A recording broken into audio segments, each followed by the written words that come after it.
The information presented in this video is intended for general educational and informational purposes only. नमस्कार दोस्तों, EDUSYS info में आपका स्वागत है। आज हम एक ऐसे विषय पर बात करेंगे जो हम सभी के लिए बहुत महत्वपूर्ण है, हमारा स्वास्थ्य। हम जानेंगे कि आखिर हम बीमार क्यों पड़ते हैं, क्या कारण है जो हमें बीमारियों की चपेट में ले लेते हैं। ये वीडियो एक पॉडकास्ट शैली में है, तो बस हेडफोन पहनकर आराम से सुने। और हाँ, अगर आप हमारी फ्री स्किल कोर्सेज में शामिल होना चाहते हैं तो नीचे दिए गए लिंक से रजिस्टर करें, क्योंकि दोस्तों, जीवन में सफलता पाने के लिए सिर्फ ज्ञान ही नहीं बल्कि एक स्वस्थ शरीर का होना भी उतना ही जरूरी है। तो चलिए शुरू करते हैं और समझते हैं उन कारणों को जो हमें बीमार बनाते हैं, और साथ ही उनसे बचने के तरीके भी जानेंगे। दोस्तों, हमारा शरीर एक अद्भुत मशीन की तरह है, एक ऐसी मशीन जिसमें न जाने कितने पुर्जे लगे हैं, कितनी प्रणालियां काम कर रही हैं। हर पल, हर क्षण ये शरीर अथक परिश्रम कर रहा है, बिना रुके, बिना थके। हमारे शरीर में खरबों कोशिकाएं हैं जो अलग अलग अंगों का निर्माण करती हैं, जैसे कि हृदय, फेफड़े, लीवर, किडनी। ये सभी अंग मिलकर एक जटिल प्रणाली बनाते हैं जो हमारे शरीर को सुचारू रूप से चलाने के लिए जिम्मेदार है। अब सोचिए, अगर इस मशीन का एक भी पुर्जा खराब हो जाए तो क्या होगा? जाहिर सी बात है, पूरी मशीन का काम बिगड़ जाएगा। ठीक उसी तरह जब हमारे शरीर का कोई भी हिस्सा, चाहे वो कोशिका हो, अंग हो या फिर कोई प्रणाली, ठीक से काम नहीं करता तो हमारा शरीर बीमार पड़ जाता है। लेकिन सवाल ये उठता है कि आखिर ये पुर्जे खराब क्यों होते हैं, ये प्रणालियां बिगड़ती क्यों हैं? इसका जवाब है बाहरी और भीतरी दोनों तरह के कारण। बाहरी कारणों में शामिल हैं प्रदूषण, खान-पान और हमारी जीवन शैली, जबकि भीतरी कारणों में शामिल हैं हमारे जीन्स, हमारी मानसिक स्थिति और हमारा इम्यून सिस्टम। तो चलिए अब आगे बढ़ते हैं और इन कारणों को थोड़ा और गहराई से समझते हैं। दोस्तों, हर बीमारी का अपना एक कारण होता है, अपना एक रूप होता है। जैसे हर ताले की अपनी एक चाबी होती है, वैसे ही हर बीमारी का इलाज भी अलग होता है। बीमारियों को मोटे तौर पर दो भागों में बांटा जा सकता है, संक्रामक रोग और गैर संक्रामक रोग। पहले बात करते हैं संक्रामक रोगों की। जैसा कि नाम से ही पता चलता है, ये रोग एक व्यक्ति से दूसरे व्यक्ति में फैल सकते हैं। ये रोग मुख्यतः सूक्ष्म जीवों यानी कि बैक्टीरिया, वायरस, फंगस या परजीवी के कारण होते हैं। उदाहरण के लिए फ्लू, मलेरिया, टाइफाइड और कोरोना, ये सभी संक्रामक रोग हैं जो अलग अलग प्रकार के वायरस और बैक्टीरिया के कारण होते हैं। अब बात करते हैं गैर संक्रामक रोगों की। ये रोग एक व्यक्ति से दूसरे व्यक्ति में नहीं फैलते। ये बीमारियां मुख्यतः हमारी जीवन शैली, आहार, आनुवांशिकी या पर्यावरणीय कारणों से होती हैं। उदाहरण के लिए डायबिटीज, हृदय रोग, उच्च रक्तचाप और कैंसर, ये सभी गैर संक्रामक रोग हैं। तो दोस्तों, ये थी रोगों की दो मुख्य श्रेणियां। अब आगे बढ़ते हैं और समझते हैं कि ये रोग हमें अपनी चपेट में कैसे लेते हैं। दोस्तों, कल्पना कीजिए कि आपका शरीर एक किला है, एक अभेद्य दुर्ग। लेकिन हर किले की एक कमजोरी होती है, और हमारे शरीर की कमजोरी है रोगजनक। रोगजनक वो सूक्ष्म जीव होते हैं, जैसे कि बैक्टीरिया, वायरस या फंगस, जो हमारे शरीर में घुसकर हमें बीमार बनाते हैं।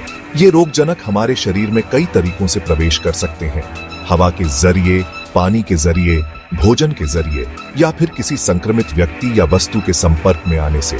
एक बार जब ये रोगजनक हमारे शरीर में प्रवेश कर जाते हैं तो ये हमारे स्वस्थ अंगों और कोशिकाओं पर हमला करते हैं और उन्हें नष्ट करने लगते हैं। ये ठीक उसी तरह है जैसे कोई शत्रु सेना किले की दीवारों को तोड़कर अंदर घुस आती है और तबाही मचाने लगती है। लेकिन दोस्तों, घबराने की जरूरत नहीं है।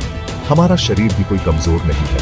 हमारे शरीर के पास अपनी एक सेना है जो इन रोगजनकों से लड़ने के लिए हमेशा तैयार रहती है। इस सेना का नाम है immune system. Chapter 4, title, immune system, शरीर की रक्षा पंक्ति बॉडी। दोस्तों, हमारा इम्यून सिस्टम हमारे शरीर का रक्षा तंत्र है।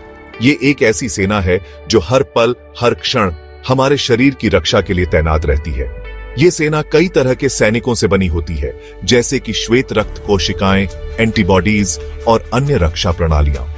जब भी कोई रोगजनक हमारे शरीर में प्रवेश करता है तो हमारा इम्यून सिस्टम उसे पहचान लेता है और उस पर हमला करके उसे नष्ट करने की कोशिश करता है।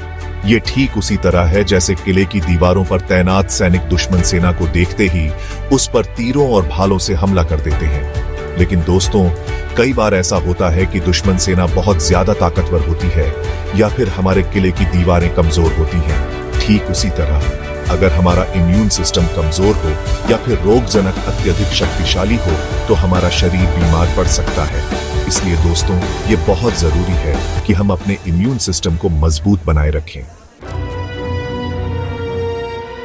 चैप्टर 5। दोस्तों, आज की भागदौड़ भरी जिंदगी में हम अक्सर अपने स्वास्थ्य को नजरअंदाज कर देते हैं। हम वो खाना खाते हैं जो हमें पसंद तो होता है लेकिन हमारे शरीर के लिए हानिकारक होता है। हम घंटों कंप्यूटर के सामने बैठे रहते हैं और व्यायाम करना भूल जाते हैं। हम छोटी छोटी बातों पर तनाव लेते हैं और नींद पूरी नहीं कर पाते।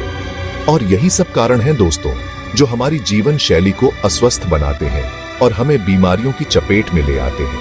अस्वस्थ आहार, जिसमें तला हुआ, मीठा और प्रोसेस्ड खाना ज्यादा होता है, हमारे शरीर में कोलेस्ट्रॉल, ब्लड प्रेशर और शुगर जैसी बीमारियों को जन्म देता है। शारीरिक गतिविधियों की कमी हमारे शरीर को कमजोर बनाती है और इम्यून सिस्टम को भी कमजोर बनाती है। मानसिक तनाव हमारे हार्मोन्स को असंतुलित करता है और अनिद्रा, सिरदर्द और डिप्रेशन जैसी समस्याओं को जन्म देता है। तो दोस्तों, ये समझना बहुत जरूरी है कि हमारी जीवन शैली का हमारे स्वास्थ्य पर गहरा प्रभाव पड़े रहता है। चैप्टर 6। दोस्तों, कई बार ऐसा होता है कि हम अपनी तरफ से पूरी कोशिश करते हैं स्वस्थ रहने की, लेकिन फिर भी बीमार पड़ जाते हैं। ऐसा इसलिए होता है क्योंकि हमारे स्वास्थ्य को प्रभावित करने वाले कुछ कारक हमारे हाथ में नहीं होते। उदाहरण के लिए, हमारी आनुवांशिक संरचना। अगर हमारे परिवार में किसी को कोई खास बीमारी है तो हमारे भी उस बीमारी का खतरा बढ़ सकता है। इसके अलावा पर्यावरणीय कारक भी हमारे स्वास्थ्य को प्रभावित करते हैं। प्रदूषण, जलवायु परिवर्तन और अनहेल्दी जीवन शैली, ये सभी कारक मिलकर बीमारियों को बढ़ावा देते हैं। लेकिन दोस्तों, इसका मतलब ये नहीं है कि हम हताश हो जाएं, क्योंकि जहां कुछ चीजें हमारे हाथ में नहीं होती, वहीं कुछ चीजें ऐसी भी होती हैं जिन्हें बदलकर हम अपने स्वास्थ्य को बेहतर बना सकते हैं।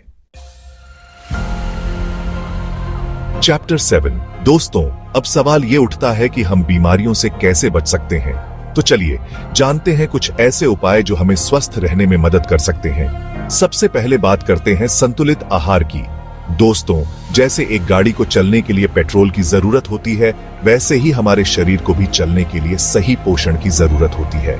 हमें अपने आहार में फल, सब्जियां, साबुत अनाज, दालें और डेयरी उत्पाद शामिल करने चाहिए। दूसरा महत्वपूर्ण उपाय है व्यायाम। रोजाना कम से कम 30 मिनट व्यायाम करने से हमारा शरीर मजबूत बनता है और इम्यून सिस्टम भी मजबूत रहता है। तीसरा महत्वपूर्ण उपाय है साफ सफाई। हाथ धोने और साफ सफाई बनाए रखने से हम कई तरह के संक्रमणों से बच सकते हैं। चौथा महत्वपूर्ण उपाय है समय पर निदान। अगर हमें कोई भी बीमारी के लक्षण दिखाई देते हैं तो हमें तुरंत डॉक्टर से संपर्क करना चाहिए और समय पर इलाज कराना चाहिए। याद रखिए दोस्तों, स्वास्थ्य ही सबसे बड़ा धन है, इसलिए अपने स्वास्थ्य का ख्याल रखें और खुश रहें।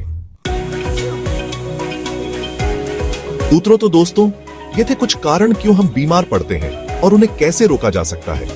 उम्मीद है कि आपको यह वीडियो पसंद आया होगा और आप इसे अपने दोस्तों और परिवार के साथ भी शेयर करेंगे। अगर आपको हमारी फ्री स्किल कोर्सेज में शामिल होना है तो लिंक डिस्क्रिप्शन और कमेंट्स में है, वहां से रजिस्टर करें। मिलते हैं अगले वीडियो में, तब तक के लिए ध्यान रखें और स्वस्थ रहें।